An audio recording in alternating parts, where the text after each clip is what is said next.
Na neki način čini nam se da se tek sada zahuktava priča o GDPR-u. Zanimljivo je i iz eventa u event, ja nekako mislim da će se smanjiti interes jer ljudi kao već sve znaju o GDPR-u, međutim svaki put je sve više i više ljudi.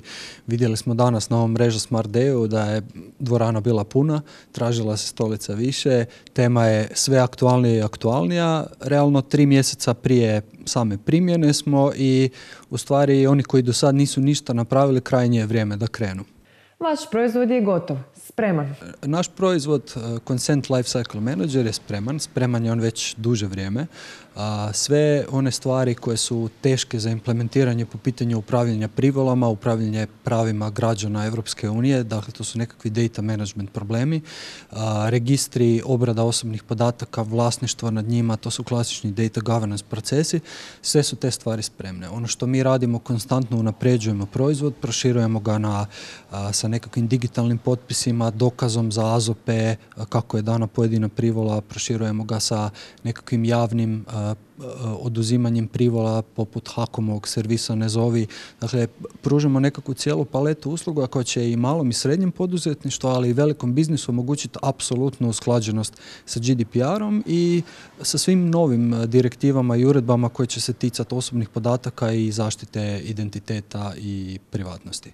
Osim što zadovoljava pravnu regulativu, tu je i primjena adekvatne terminologije.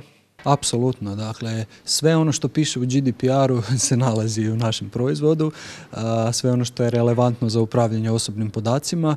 Jako smo pazili na terminologiju, na nekakve zakonske temelje, na pravne osnove, na svrhe i slično.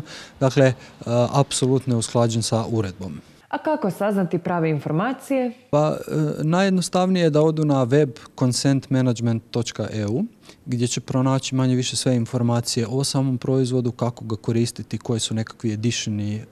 Napomenuo bi samo da postoji i varijanta za velike firme, enterprise varijanta koja može biti instalirana na njihovim serverima ili u cloudu i postoji varijanta za mali i srednji biznis gdje svakako preporučamo da koriste aplikaciju u cloudu i plaćaju mjesečni ili godišnju pretplatu, nemaju nikakve velike troškove na početku. I za kraj poruka gledateljima. Za kraj poruka svima koji još nisu krenuli s usklađivanjem ili su negdje na početku tog procesa, koristite software, ubrzajte procese, nemojte sve raditi ručno, nemojte čekati zadnji čas i nemojte čekati da se donese lokalni zakon u Hrvatskoj.